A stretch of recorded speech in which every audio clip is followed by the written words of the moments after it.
Gateway of India, a monument all of you might have visited. But do you know why and how it was built? What is the reason and history behind the Gateway of India? Well, let's take a look. Gateway of India is one of India's most unique landmarks situated in the city of Mumbai.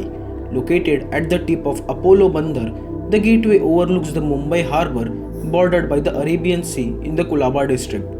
It is a monument that marks India's chief port and is a major tourist attraction for visitors who arrive in India for the first time.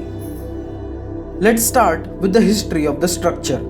The monument was erected to commemorate the landing of King George V and Queen Mary at Apollo Bandar on their visit to India in 1911.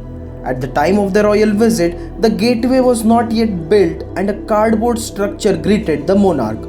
The foundation stone was laid in March 1930. The final design of the monument by architect George Whitted was sanctioned only in 1914 and construction was completed in 1924. The gateway was later used as a symbolic ceremonial entrance to India for viceroys and new governors of Bombay, and continued to do so as a symbolic entry and access to India.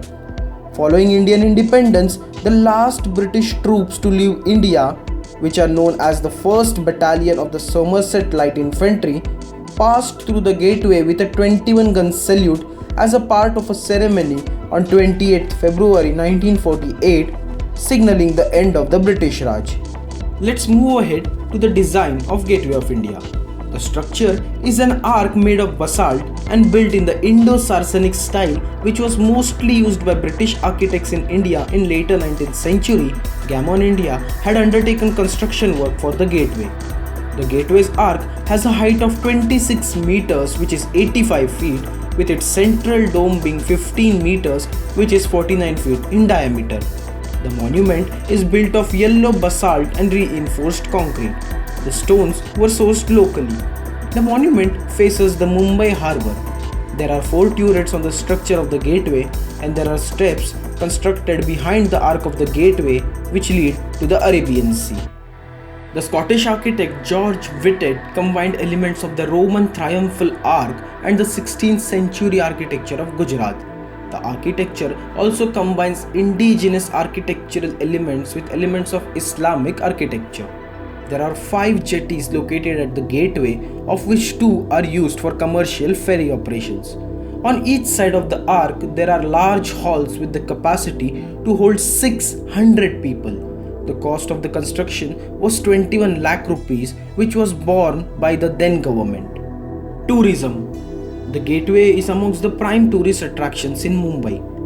The structure is protected monument in Maharashtra under the aegis of the Archaeological Survey of India. The Elephanta Caves, which are located very close to the Gateway of India, is also a prime tourist location, and tourists can travel on motorboats to reach the Elephanta Island. The Gateway of India is also a prime spot for street vendors and photographers offering their services to the people. It holds significance for the local Jewish community as it has been the spot for Hanukkah celebrations and the lighting of menorah since 2003.